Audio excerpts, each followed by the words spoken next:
Bonsoir, vous êtes sur El Maralebia. Quel plaisir de vous retrouver pour ce nouveau numéro de Microscope. Soyez les bienvenus. J'espère que vous avez passé une très belle journée tout au long de la semaine. Un florilège d'annonces, de discours de différents ministres. Le président aussi algérien, Abdelmadjid Tebboune, qui a ouvert cette grande journée donc de la justice avec des mots qui sont revenus: état de droit, justice indépendante, notamment avec le Conseil supérieur de la magistrature.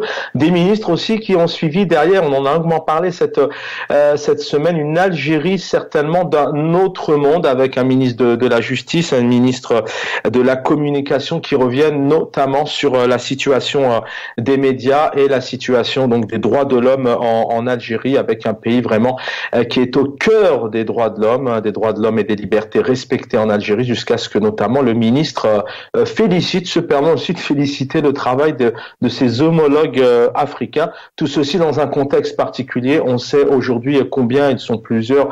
On le disait encore cette semaine, des ONG, des associations, des députés, des sénateurs, l'ONU aussi, le Parlement européen, et ce depuis plusieurs années, de plusieurs décennies.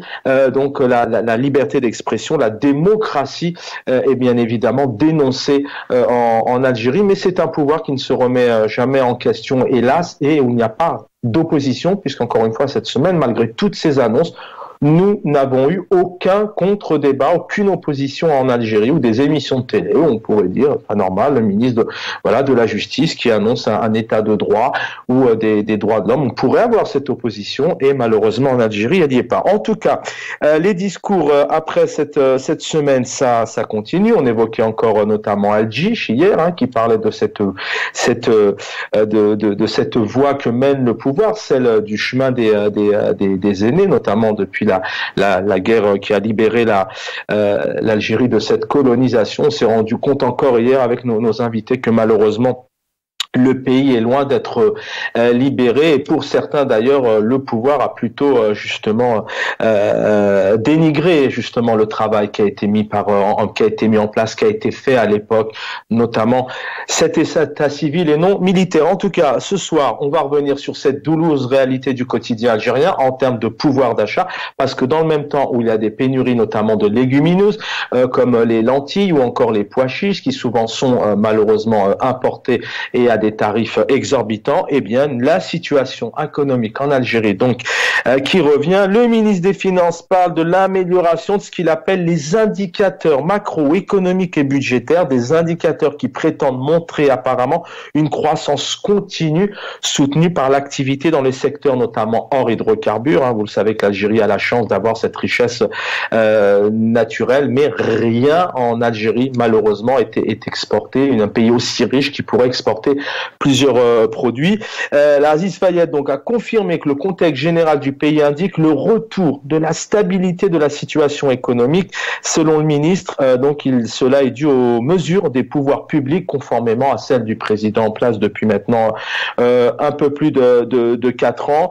Malheureusement, alors le ministre, encore une fois, celui-là, on va revenir sur le ministre du Commerce, aussi de l'industrie. Ce soir, on va parler automobile, mais comme aussi bien au niveau des droits, par exemple, on n'a aucun élément précis. Personne n'apporte aucun détail. Ce sont que des généralités, notamment sur les derniers éléments, car vous pensez bien que nous, on en aurait besoin pour pouvoir débattre. En tout cas, on nous parle aussi de cette société chinoise Chery, qui a été donc officiellement commercialisée en présence de l'industrie et donc du ministre du Commerce, avec notamment un véhicule accessible aux Algériens à hauteur de 200 millions de centimes. Un ministre qui annonce que ces tarifs sont appropriés et que cela est abordable pour les Algériens, des Algériens qui aujourd'hui pour certains ont beaucoup de difficultés tout simplement à boucler leur fin de mois, ou n'arrivent même pas à manger 2 fois par jour. On va y revenir. Voilà, plusieurs qui se posent bien évidemment ce soir. D'abord les annonces, cet optimisme hors norme en termes d'économie avec nos invités. Un pays qui parle aussi, encore une fois, de pouvoir parle d'exportation. On essaiera de voir aussi où en est le dinar algérien et les réserves, notamment les réserves de change. Avec nous pour en parler quelques minutes, il s'est libéré, ingénieur économiste. C'est un sujet qui le passionne aussi. Elias Djebaili, bonsoir. Oui, bonsoir Chaban, merci pour votre invitation. Je salue l'équipe El Magharibiya et tous nos compatriotes qui nous suivent de près ou de loin. Merci encore pour votre invitation. C'est moi qui vous remercie. Dans quelques instants, on devrait avoir Asdine Toumi, militant politique. Alors, est-ce que Asdine Toumi est avec nous? Asdine Toumi, bonsoir. Bonsoir, cher ami Chaban. Bonsoir à votre invité, Elias Djabali. Bonsoir à tous les téléspectateurs. Merci pour votre invitation. Merci infiniment. Asdine Toumi, avant juste de donner la parole à Elias Djebali qui s'est libéré pour quelques minutes, on vient de vivre une semaine. On va parler bien évidemment de ce secteur économique d'ailleurs qui est certainement comme on le dit, le nerf de la guerre, c'est les économies, c'est la finance. On vient de vivre une semaine assez extraordinaire en Algérie, une semaine le monde des bisounours où tout va bien, à entendre et en croire les annonces, les droits de l'homme, la justice, la revue El Jisc qui annonce que le pouvoir est dans sur la voie du chemin de nos aînés, de ces aînés. Quand vous entendez tous ces mots où les droits de l'homme notamment sont respectés en Algérie, jusqu'à en dire que l'Algérie est un réel exemple. Vous êtes satisfait de ces discours de ces personnes qui sont au pouvoir aujourd'hui, ou alors ils vivent dans un autre monde? Ça fait longtemps que les Algériens n'accordent pas d'intérêt au discours officiel des responsables.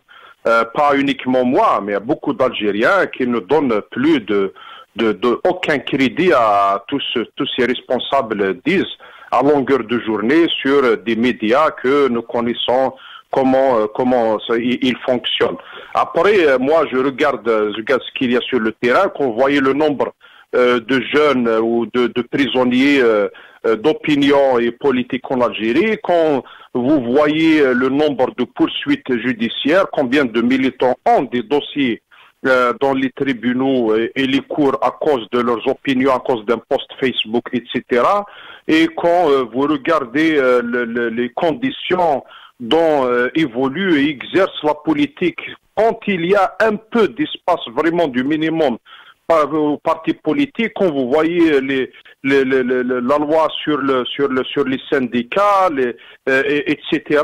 Donc toute cette stratégie du pouvoir de faire taire l'opposition en Algérie. Et puis il y a le rapport le document du rapporteur spécial des Nations Unies qui a apporté une preuve irrévocable qu'en Algérie, il y a, en matière des droits de l'homme, il y a beaucoup de dépassements et en matière de liberté, il y a beaucoup de restrictions. Donc, je pense que aujourd'hui, l'Algérie a du mal à cacher tous ces dépassements. Peut-être c'est le contexte international relatif aux événements internationaux, notamment ce qui se déroule en Ukraine et au Moyen-Orient, peut-être à détourner un petit peu l'attention des uns et des autres. Je parle de toutes ces organisations internationales. Mais en tout cas, les conditions en Algérie des droits de l'homme aujourd'hui, elles posent vraiment problème.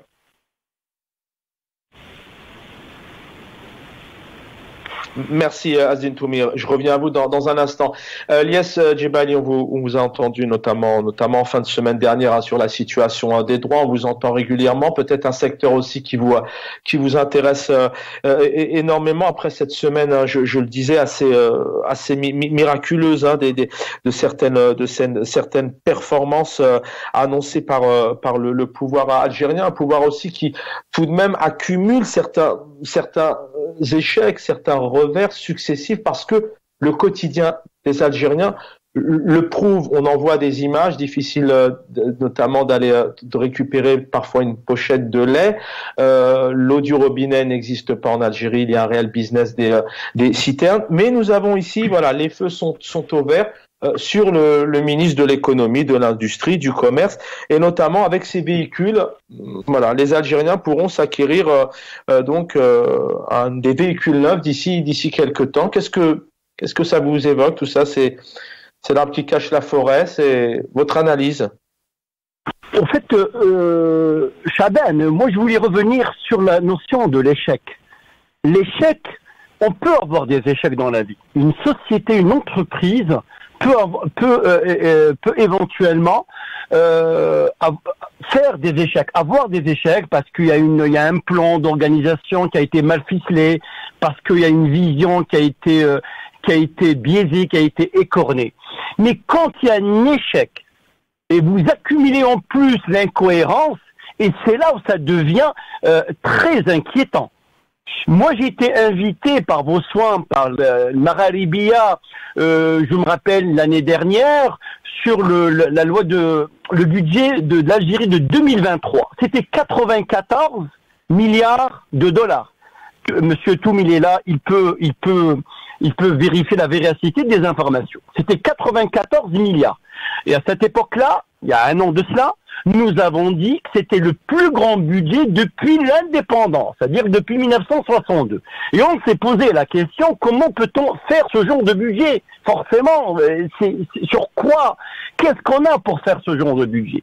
Mais on a décelé certains secteurs support de charge. On a décelé 23 milliards de dollars qui étaient destinés pour l'armée et les supports de charge de l'armée en tant qu'équipement, conseil, ceci, cela. Bref, on va pas rentrer dans les détails. Et on s'est posé la question, quels sont les autres secteurs? Les secteurs de l'éducation, quasiment, c'était pas beaucoup. Je me rappelle pas du chiffre. Ainsi, celui de la santé. Ce sont les deux secteurs les plus importants. Et pour moi, un secteur, il n'est pas du moindre, c'est le secteur pour relancer l'activité, pour relancer l'économie. Il faut créer, il faut avoir cette plus-value, comme on dit, la productivité, c'est-à-dire comment on relance l'économie en créant des emplois. Mais tout ça, ils ont augmenté le budget de 2024. Une dotation, écoute bien, Chaban, 110 milliards de dollars. 110 milliards de dollars, avec une inflation en un an qui a dépassé depuis septembre de 10%. Voire, on dit 10%. Est-ce que c'est vrai 10% et au-delà? Et on se pose la question, comment ce pauvre citoyen algérien peut subvenir aux besoins de sa famille? Et voilà, on va pas rentrer dans les détails parce qu'on a vraiment décortiqué c'est-à-dire les dépenses, les recettes, les exportations, la facture d'importation, on importe tout, hein. Même la facture d'importation des fournitures scolaires, c'est quasiment, on est à 68 millions de dollars. C'est-à-dire, on importe tout. Un cartable d'un élève, d'un écolier algérien, quand il est bien rempli pour toutes les disciplines, c'est l'équivalent de 7500 dinars. 7500 dinars, si je me trompe pas, c'est le 1/4 du SMIC.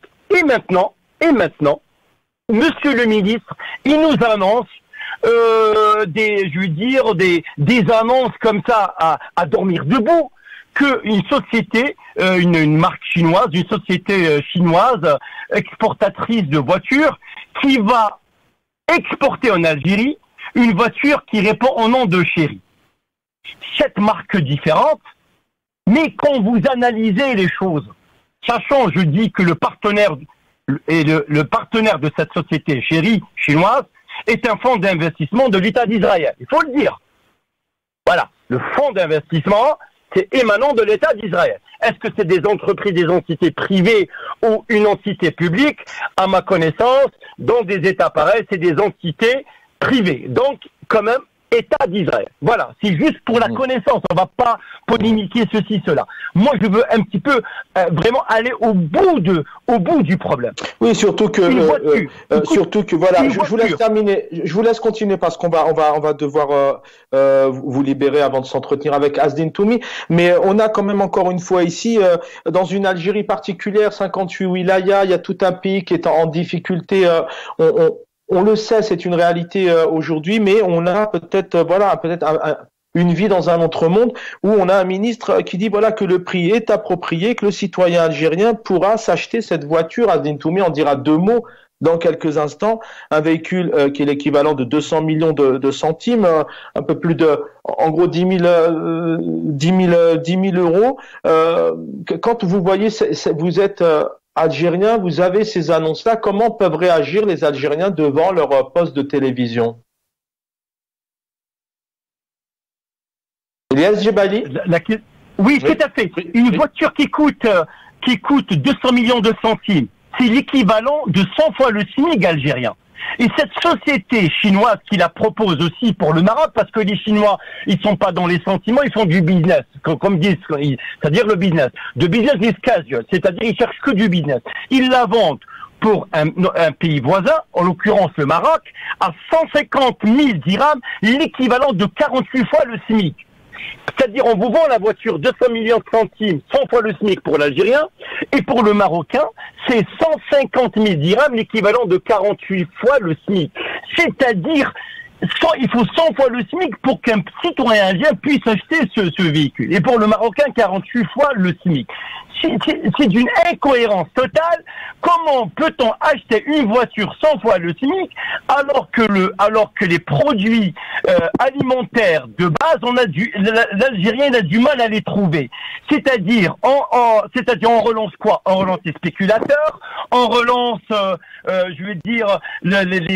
des produits qui sont vendus en dessous de la table, qui sont vendus en dehors du marché officiel, et on dit à l'Algérien, aux pauvres Algériens, vous pouvez acheter à 200 millions de centimes. Mais c'est incohérent. Pourquoi c'est incohérent? C'est parce que c'est un prix faramineux qui est proposé. Parce que sur le fait qu'un salaire comparé, ce véhicule est vendu 2 fois plus cher en Algérie qu'au Maroc. Alors que notre pays, il possède de potentialités beaucoup plus importantes que le pays voisin. Elle est où l'incohérence? C'est-à-dire qu'il n'y a pas d'incohérence. C'est-à-dire juste pour la consommation intérieure. Moi, je dis aux citoyens algériens, s'il vous plaît, il est temps de vous réveiller et de dire que vous avez un grand pays et que vous êtes capable d'avoir une voiture. Et que la voiture, c'est plus un luxe, monsieur Chaban. La voiture est utile parce on prend la voiture pour aller au travail, on prend la voiture pour aller à l'hôpital. La voiture, c'est plus un luxe dans le temps. Mais ce régime, via le ministre du Commerce ou d'autres ministres qui ont déjà fait, ils sont en train d'haranguer la foule et de dire, écoutez, nous sommes capables de vous produire subvenir au marché algérien, mais pour 200 millions de centimes du jamais vu, c'est 100 fois le SMIC. Dites-moi, posez la question, un citoyen qui se trouve à Al-Bayed, ou se trouve dans le fin fond du sud, où il n'y a pas de travail, où cette région elle est complètement laminée, elle est à l'abandon, alors qu'ils exportent du pétrole de cette région. Posez-vous la question à ce citoyen algérien du Sud, est-ce que vous êtes capable d'acheter une voiture? Il va vous dire, je suis incapable de trouver un sachet de lait, je suis incapable de trouver un kilo de semoule. La viande, c'est un luxe. Maintenant, la voiture. Justement, en parlant de viande, un pays qui apporte. Un pays qui importe énormément malgré ses richesses. Il y a eu cette polémique autour de la viande rouge, notamment venant du Brésil. On a un ministre de l'Agriculture qui surprend les Algériens, notamment en leur accordant certaines licences pour importer de la viande blanche, donc de la volaille, des poulets. Est-ce que, encore une fois, importer même cette volaille, cette viande blanche, est-ce que là, ça indique pas certainement aussi peut-être un nouvel échec, une incapacité à gérer l'économie du pays jusqu'à en importer de la viande rouge, mais aussi les volailles. Avant de vous libérer, Elias Jebali, dernière question. Cette bataille entre l'export et l'import, l'Algérie depuis des décennies annonce à son peuple qu'il y aura des exports, que l'Algérie gagnera de l'argent. Pas que avec les hydrocarbures, parce que c'est 96% de son économie aujourd'hui. Un mot sur cette bataille, c'est dû à l'échec du pouvoir. Il n'y a pas de système, de projet économique. Chaban, j'ai déjà répondu à cette question quand cette question m'a été posée il y a pas mal de temps, je pense. C'est-à-dire que disant que Tebboune, il voulait limiter les importations. J'ai dit c'est une erreur. Pourquoi c'est une erreur? On limite ou on réduit la facture d'importation quand vous êtes capable, quand votre économie, c'est-à-dire votre pays, il est capable, de produire. Or, le pays ne produit pas. Donc, vous êtes obligé d'importer. Vous arrêtez d'importer. Si vous produisez, Si vous produisez pas, vous continuez à importer. Si vous arrêtez l'importation et vous produisez pas, vous allez faire quoi? Vous allez relancer la piste de la spéculation des spéculateurs. Et là, vous allez enfoncer vos propres citoyens. Quand on dit que le SMIC algérien de 20 000 dinars, c'est l'équivalent de 90 euros. Au Maroc, vous savez combien le SMIC? Il faut dire les choses, c'est 280 euros. Et chez nous, c'est 90 euros. C'est l'équivalent de 20 000 dinars établis sur la foi officieuse. Tout ça, c'est une réalité. Arrêtez. Oui, je suis pour réduire la facture d'importation, à condition que je suis capable de subvenir à mes propres besoins. Comment relancer l'économie locale? Comment relancer le secteur agricole? La réforme agraire, c'est un fiasco. On importe de la viande, de la volaille, venant du Brésil dans des conteneurs frigorifiques. Autrefois, on disait que l'Algérie était le grenier de Rome. Autrefois, on disait que l'Algérie produisait du blé tendre et du blé dur. Autrefois, on disait ceci, plein de choses. Mais l'Algérie ne produit rien. Ne produit rien. Peut-être, je salue les agriculteurs qui sont mobilisés contre vents et marées pour essayer un petit peu de relancer l'économie, je veux dire locale, mais le pouvoir, il a la main sur tout. Le pouvoir, c'est lui qui décide de tout faire. Et forcément, qui paye, c'est le citoyen lambda, qui le pauvre, qui est soumis à ces prix faramineux. Et maintenant, on veut lui vendre une voiture à 200 millions. Franchement, il faut arrêter il faut arrêter. Il faut arrêter c'est fini cette pièce théâtrale. Il faut l'arrêter. Il faut dire au peuple, oui, il y a des échecs. Il n'y a pas de problème. Avouez votre échec. Mais quand on avoue son propre échec, on peut repartir de plus belle.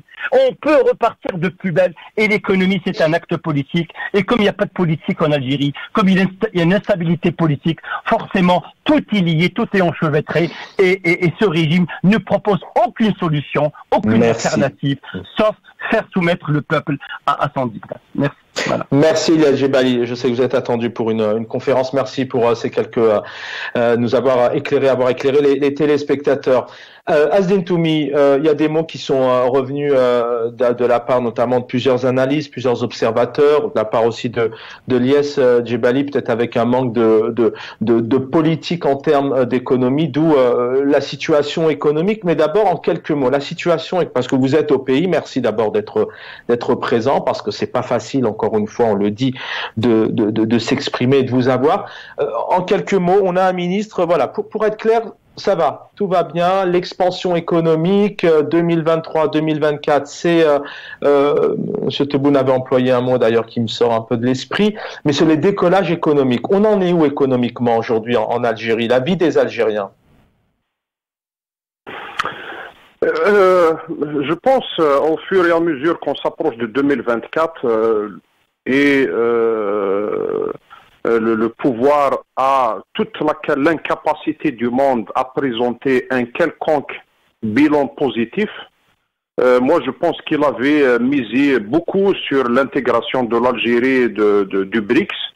Finalement, l'échec a surpris le pouvoir, ne serait-ce que le chef de l'État, et ce qui a abouti à un moment de solitude. Je pense que dans cet échec, dans cette incapacité de présenter un bilan positif, le pouvoir s'est trouvé il se retrouvait dans une situation où il est obligé de présenter quelque chose. Alors ils sont en train de chercher les solutions de dernière minute, ils sont en train d'inaugurer des projets stériles sur le plan économique au fin fond du pays, comme ça, c'est ce que font les Wallis depuis des mois déjà. Donc ils font semblant qu'ils sont en train d'inaugurer des projets de grande importance. Donc ils mettent en marche toute une machine médiatique de propagande. Mais en réalité, il y a rien à présenter. Donc on veut comment ils vont justifier la continuité avec un deuxième mandat du chef de l'État ou un autre projet qu'on ignore. En tout cas, on n'a pas de données. Mais en tout cas, ils veulent justifier la continuité. Moi, je pense que je pense que ça relève d'abord de la bêtise que de vouloir faire croire aux Algériens qu'on a réussi alors que on a échoué. Moi, je pense que le dossier des véhicules à lui-même est le symbole de l'échec de toute une politique.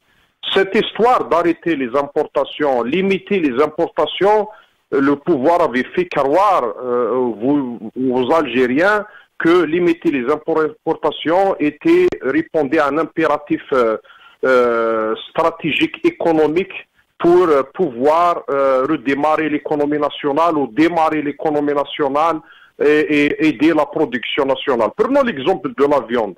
Ils ont décidé d'arrêter l'importation des viandes et ça a abouti à la dissémination du cheptel en Algérie. D'abord, ils n'ont pas les chiffres du cheptel. Donc, les Algériens, au mois de Ramadan dernier, et les éleveurs étaient obligés tellement il n'y avait pas de produits, il n'y avait pas de production nationale, donc de vendre même la femelle. Donc la brebis a été consommée au Ramadan parce qu'il n'y avait pas de moutons. Après, quand ils se sont rendus compte, ils étaient même allés pour promulguer une loi interdisant l'abattage de la femelle. Mais les dégâts, ils sont là. Ils ont fait la même chose avec le secteur de la volaille. Ils ont fait la même chose avec la pomme. Depuis qu'ils ont interdit l'importation de la pomme, l'Algérien n'a plus accès à la pomme. Ils ont décidé d'interdire l'importation des véhicules. L'Algérien n'a plus accès aux véhicules. Même si aujourd'hui, parce que eux, ils avaient promis une Algérie qui va produire, industrialiser, qui va produire des véhicules, une Algérie qui va se sortir de la dépendance aux hydrocarbures, une Algérie qui va augmenter ses exportations hors hydrocarbures, et une Algérie avec une relance économique, mais au final, on a eu droit à une Algérie qui finalement importe tout. On importe le blé, on importe le lait, on importe le sucre, on importe l'huile, on importe la viande, on importe même le poulet. Et moi, je trouve qu'on est en train de toucher le fond. Peut-être il y aurait des gens qui diraient que nous sommes en train de creuser sous le niveau, mais il faut à un moment donné, il faut que le pouvoir il assume ses responsabilités de cet échec. L'Algérie ne supportera pas longtemps avec tous ces défis. C'est vrai que les défis, les dangers sur le plan régional et mondial et réel, c'est normal, tout à fait normal, avec les changements qui sont en train de s'opérer sur la géostratégie au monde. Mais est-ce que l'Algérie aura la force, avec tous ces échecs, de faire face à ces défis? Et comment... On a besoin que l'Algérie forte. Et justement, quand vous évoquez ces échecs, et on voit aussi un peu dans vos analyses que on sent tout de même qu'il y a un manque ici de trajectoire économique, de perspective économique. D'ailleurs, encore une fois, on vous le rappelle, on n'a aucun bilan. Les ministres annoncent des choses, mais on n'a pas d'éléments précis un peu sur ce qui est produit, ce qui a été fait, ce qui se fera avec des chiffres. C'est dû à quoi? C'est que ce pouvoir est dans l'incompétence totale, il est dans l'ignorance totale. Est-ce qu'il y a une réelle volonté, encore une fois, de laisser le peuple livré à lui-même d'un point de vue général? Pourquoi est-ce que le pays, effectivement, économiquement parlant, le plus grand pays d'Afrique, on le rappelle, l'Algérie, avec toutes ses richesses, parce qu'elles sont en nombre, sans parler des compétences de cette jeunesse, de ces scientifiques, ces chercheurs, qu'est-ce qui fait que le pays aujourd'hui est face au mur économiquement? Parce qu'il y a une crise politique grave. C'est une crise qui perdure depuis déjà des décennies. En Algérie, il n'y a pas de démocratie, il n'y a pas d'état de droit. Et le peuple algérien, à maintes reprises, à plusieurs fois, avec beaucoup de sacrifices, avait demandé ouvertement, notamment dans le Hirak, un vrai changement. Et le changement, il vient, c'est ça la solution de la crise politique. Et sans solutionner cette crise politique, on ne peut pas avoir une économie forte. On ne peut pas avoir un pays fort. Donc on est dans ça. Le pouvoir, la seule stratégie qu'il a élaborée, qu'il est en train d'appliquer, c'est comment arriver à bout du Hirak, comment faire taire l'opposition et comment pouvoir se maintenir au pouvoir et garder les avantages et les intérêts. Voilà. Donc, même cette histoire d'importation, moi je pense que ça ne répond pas à un impératif économique ou stratégique. Je pense que ça répond à un impératif financier qui est relié aux réserves de change. Dès que les réserves de change diminuent, on limite les importations et on fait croire aux Algériens que c'est une idée, que c'est stratégique, etc. Et la preuve, j'avais donné les preuves, tous les secteurs sur lesquels ils ont interdit les importations, ils se sont retrouvés en difficulté, notamment le véhicule, quelques fruits, la viande, etc. Parce que s'il y avait une réelle stratégie, il y aurait un travail sur le terrain pour aider les éleveurs. S'il y avait une stratégie, depuis 3 ans qu'on avait interdit la viande, aujourd'hui, normalement, l'Algérie, elle s'autosuffit en production de la viande ovine et bovine, et peut-être elle va exporter. Mais rien, on est encore en train d'importer. Parce que, donc c'est pour ça, moi je pense que c'est lié aux réserves de change. Et quand les réserves de change augmentent, donc du moment qu'il y a un chèque sur le plan économique, qu'est-ce qu'on fait? On fait la distribution de la rente et l'importation, notamment des véhicules, les augmentations, etc. C'est la distribution de la rente pour pouvoir espérer, entre guillemets, c'est de la part du pouvoir, espérer mobiliser certaines populations qui peut-être le pouvoir juge qu'elles sont encore poreuses à la manipulation du pouvoir et à la propagande du pouvoir, donc pouvoir les mobiliser pour espérer quelque chose en 2024, essayer de passer ce cap en toute quiétude. Donc ils sont dans ça. Et le retour du Hirak, et je pense que c'est une question qui taraude le pouvoir et ça ne quitte pas son esprit. C'est pour ça qu'il est en train d'exécuter ce plan, ce sorte de maillage sur le territoire national où il guette la moindre voix ou le moindre militant, etc., qui sont en train peut-être éventuellement espérer revenir. Donc voilà. Mais le danger, il vient de tous ces dangers qui guettent l'Algérie, qui sont réels. Moi, je suis bien sûr qu'ils sont réels. Mais on a besoin de construire une Algérie forte pour pouvoir faire face.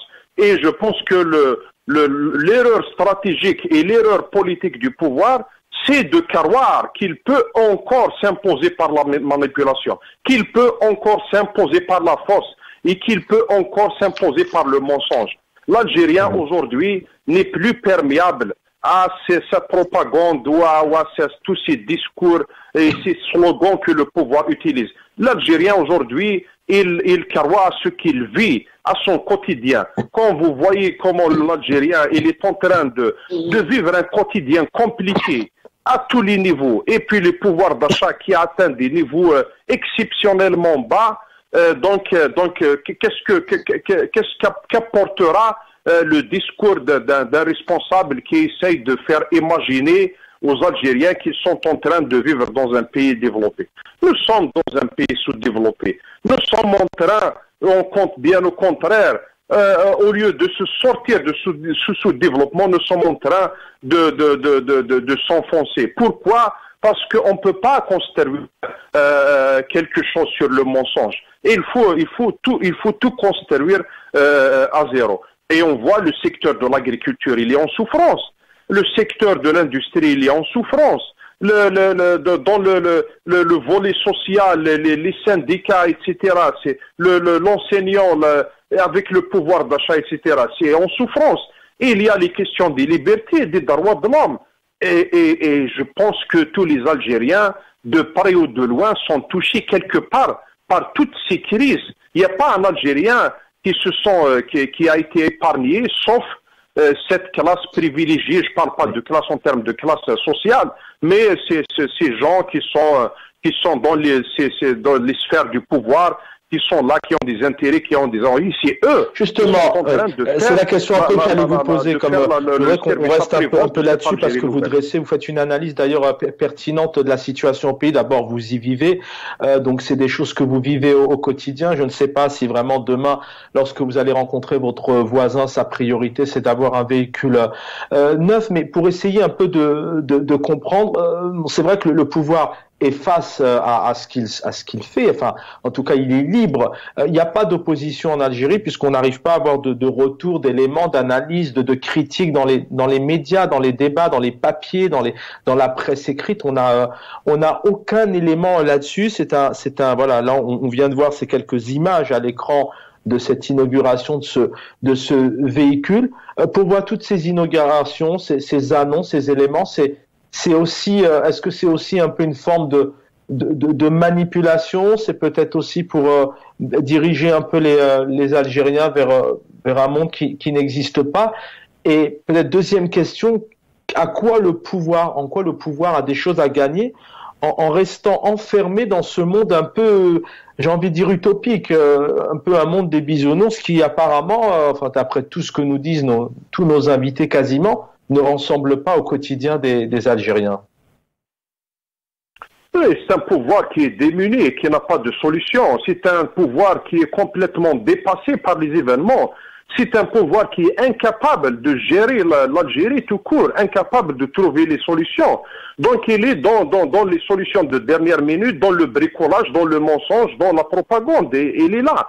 Et aujourd'hui, il veut faire croire aux gens, aux Algériens, qu'il a trouvé la solution au véhicule.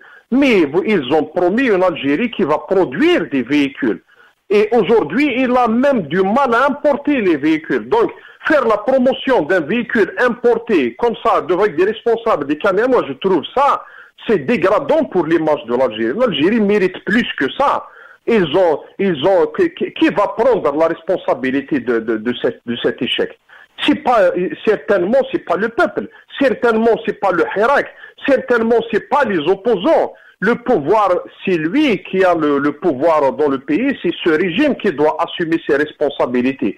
C'est lui qui doit aujourd'hui donner la chance à cette Algérie en ouvrant les portes aux compétences, comme vous avez dit, et puis en engageant un vrai processus démocratique qui va mener l'Algérie vers un état de droit et vers la démocratie. Parce que sans ça, on ne pourra pas s'en sortir.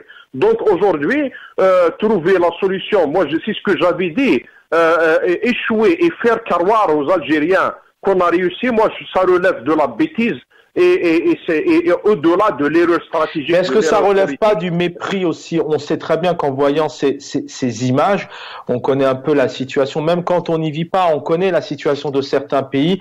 Aujourd'hui en Algérie, la quasi grande partie du pays, il n'y a pas de l'eau qui vient du robinet avec des canalisations et des conduites d'eau naturelles. Ce sont des citernes qui fournissent notamment les logements, les appartements, même d'ailleurs au cœur d'Alger. Quand on voit toutes ces images, ces annonces, ces inaugurations dernièrement, ces annonces du pouvoir, est-ce que si quelque part c'est une sorte de mépris, en tout cas, est-ce que les Algériens le vivent comme ça aussi à un moment donné? Est-ce qu'ils sont aussi dans la colère, dans la tristesse, dans la douleur, dans le mépris d'avoir un pouvoir qui leur annonce et qui se met comme ça effectivement un peu en spectacle à inaugurer une voiture dont certainement ils ne pourront pas l'acquérir?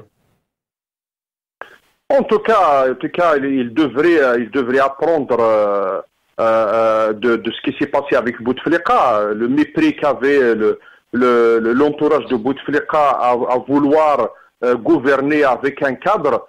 Il a abouti, on a vu, ça a abouti à quoi? Donc, non, moi je pense qu'il mise sur une partie de l'opinion.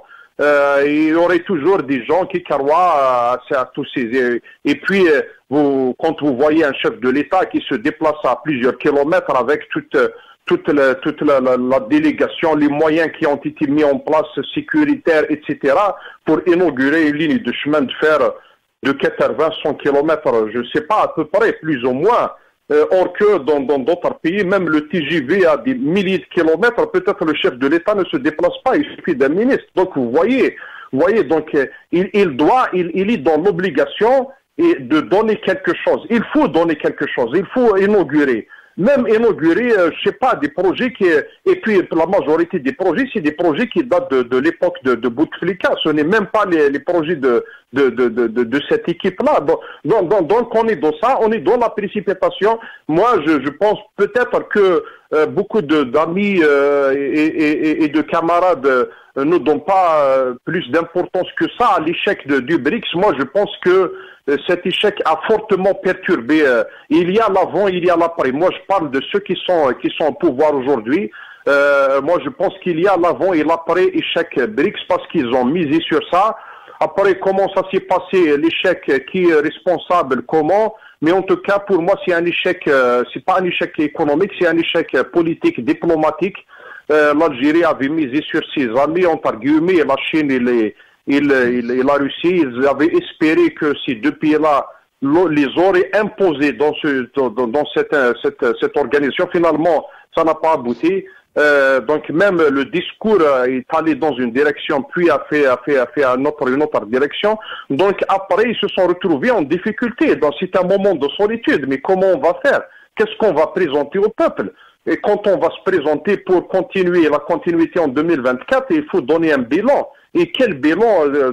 Donc voilà, la crise il y a partout. Mais ça touche même les légumes secs. Moi je trouve, j'ai mal en tant qu'Algérien quand un gouvernement se réunit, des ministres, etc., pour parler des pois chiches, pour parler de poules, mais moi, dans d'autres pays, quand ils se réunissent, ils sortent, ils donnent des caps de 20 ans, de 30 ans. Qu'est-ce qu'on peut faire de cette Algérie? Qu'est-ce que on est l'énergie renouvelable sur le plan industriel, sur le plan social, philosophique? Qu'est-ce on veut faire de cette société? Il est où notre projet de société? Et où ils se réunissent pendant des heures avec des caméras, etc., pour parler des pois chiches et des poules de lait en sachet? Moi, je trouve ça dramatique pour notre pays. Ce pays qui a d'abord fait la révolution en 54, une révolution exemplaire, qui a donné des sacrifices exceptionnels, qui a fait un hirak, tous les regards du monde étaient comment dirais-je, devant son pacifisme, son civisme, etc., et son niveau de revendication, etc. Et on se retrouve à ces niveaux-là. Après, d'autres disent qu'il y a des luttes, des sabotages. Mais ça, justement, nous, on veut une alternance démocratique au pouvoir. On veut pas une alternance de clans et de rendement de compte. Nous, on veut sortir l'Algérie de cette espèce d'engrenage dont était pris l'Algérie depuis des décennies et qui l'empêche de se développer. C'est ce qui donne toutes les difficultés du monde à cette Algérie. Et c'est pour ça qu'on voit des Algériens qu'à un certain moment, ils lâchent, ils décident de partir, ils prennent leurs enfants parce qu'il y a un climat d'inquiétude. Aujourd'hui, les Algériens ne font pas confiance à ce régime. Donc, ils pensent que ce régime est incapable de leur offrir à eux et à leurs enfants un avenir meilleur. C'est comme ça. Donc le changement, et le vrai changement qu'avait demandé le peuple depuis des décennies, qu'avait demandé pendant le Hirak, il est plus que jamais nécessaire. Il faut aller vers ce changement et c'est l'Algérie qui gagnera. Mais si nous continuons à s'entêter, à rester là parce que on est dans une autre logique, qui est une logique de clan, je ne sais pas, et ça, c'est celui qui sera le plus grand perdant, c'est l'Algérie. Adine Toumi, on va vous écouter. L'émission touche à sa fin, mais je préfère vous entendre peut-être avant de voir quelques images, notamment des ministres qui ont inauguré notamment cette marque. On peut sentir que, alors 2024 arrive en Algérie, donc c'est l'élection présidentielle. Pour les téléspectateurs notamment qui ne connaissent pas spécialement un peu la géopolitique et ce qui se passe au niveau du pays, on voit depuis quelques semaines, depuis quelques mois entre la PS, la revue El Jish, toutes les annonces que font vraiment la gouvernance, le pouvoir algérien, des annonces vraiment d'un autre monde. On les a décortiquées sur la chaîne depuis maintenant plusieurs jours. 2024, les Algériens, aujourd'hui, vous parliez de bilan tout à l'heure. Est-ce que réellement ils sont dans l'attente d'un bilan? Il y a réellement vous sentez réellement ce fossé qu'il y a entre le peuple algérien et puis notamment sa gouvernance, ses élections 2024 par rapport à toutes ces élections qui ont été, je le rappelle, totalement boycottées. On n'invente rien, ce sont les urnes qui ont parlé à quelques semaines de cet événement ou pas. Comment vous sentez les choses? Ça, certainement, moi je pense que soit ça va être la réconciliation entre les uns et les autres, soit ça va être l'affrontement, mais au final, ça va être un passage en force. Moi, de point de vue du régime, il n'a pas d'autre solution parce qu'il sait très bien que le peuple n'est pas dans sa logique à lui, donc ça va être un passage en force. Comme d'habitude, avec de la triche, de la fraude électorale, du mensonge, etc. Mais je voulais revenir sur un détail. Vous voyez, par exemple, l'Algérie, après l'interdiction de l'importation des véhicules, des années après, à défaut de produire des véhicules, ils décident de laisser les Algériens importer des véhicules de moins de 3 ans. Donc, au moment où les Algériens, généralement, ils importent des véhicules diesel. Au moment où les Européens ils sont en train de se sortir du diesel, du polluant, et pour aller de l'avant vers l'électrique, vers l'hydrogène, nous, si à ce moment-là qu'on est en train, et au moment où les Européens cherchent le moyen de se débarrasser de leur parc vieillissant, de véhicules qui sont polluants, etc., donc nous, on décide de laisser rentrer tout. Nous, vous ont deux réflexions différentes. Eux, ils sont dans l'impératif de l'avenir, des générations à venir, du bien-être de leurs citoyens dans 5, 10 ans, 20 ans, 30 ans, 100 ans. Nous, on est dans des impératifs électoraux et c'est la vie politique en Algérie, elle est rythmée par les rendez-vous électoraux, que ce soit local et beaucoup plus, à degré plus, au présidentiel. Donc, il n'y a pas un cap pour 10, 15, 20 ans, etc. Et ça, les Algériens aujourd'hui n'arrivent plus à l'accepter. Ils voient comment les autres pays sont en train d'aller de l'avant, de se développer. On voit les investissements qui se font ailleurs. On voit voilà, il y a une concurrence et les Algériens, et ça fait mal au cœur. On veut que notre pays soit à l'avant-garde. Aujourd'hui, même sur le plan diplomatique, même la crise, la guerre à Gaza, l'Algérie, et pourtant on était les premiers à soutenir les Palestiniens contre vents et marées et puis quand il arrive le moment où il faut faire quelque chose et on se retrouve à côté, c'est le Qatar, c'est l'Égypte, c'est les autres pays. Mais pourquoi il nous reste 2 minutes justement, j'aurais aimé vous entendre là-dessus. Pourquoi est-ce que c'est la question que je posais en fin d'émission d'ailleurs hier, pourquoi est-ce que ce pouvoir algérien sur sa position encore, pour ce qu'à un moment donné, lui qui est capable à prendre des décisions totalement disproportionnées, à faire rapatrier son ambassadeur parisien 10 fois dans l'année, des fois pour pas grand-chose. Pourquoi est-ce que là, le pouvoir algérien n'a pas été capable de convoquer notamment les responsables américains à Alger, ne pas avoir fait rapatrier aussi son ambassadeur à Paris pour rapport, discussion, notamment vu la position de la France qui n'est pas claire encore aujourd'hui. Macron a appelé un cessez-le-feu, une pause pour l'humanitaire. Pourquoi est-ce que ce pouvoir diplomatiquement, avant de se quitter, il n'a pas assez de puissance, assez de force pour vraiment dire stop, Monsieur Darmanin, Monsieur l'Amérique, votre position n'est pas bonne? D'abord, pour s'imposer, il faut avoir les moyens. Moi, la question que je me pose, est-ce qu'on a les moyens de s'imposer face à tous ces pays-là? Et d'ailleurs, ce n'est pas uniquement l'Algérie. Tous les pays arabes, ils se sont retrouvés dans une situation, ils sont incapables même de faire quoi que ce soit aux frères palestiniens. Et puis, de l'autre côté, moi, je répète ce que je disais tout à l'heure, ça va être la conclusion. tout ce que fait ce pouvoir, il répond à des impératifs liés au calendrier des élections. Voilà, il a des rendez-vous, il a besoin d'avoir des positions aujourd'hui, des positions qu'il ne pourra pas tenir. Il sera obligé de les changer dans 2-3 ans à l'approche d'élections. Voilà, il est dans tout ça. Merci Azdine Toumi, merci pour votre présence et votre disponibilité, opposant militant politique. Vous êtes en Algérie. Merci à Lies Djibali aussi de nous avoir accordé ces quelques minutes. Demain soir, vous aurez le plaisir de retrouver mon ami confrère Nasser Djoudi. Dans quelques instants, c'est Jamaldine Taleb pour El Amr. Et merci vraiment infiniment à l'équipe technique qui fait un travail formidable dans les coulisses, mais on en a besoin. Prenez soin de vous et au plaisir de vous retrouver. Bonne soirée sur El Mar Arabi.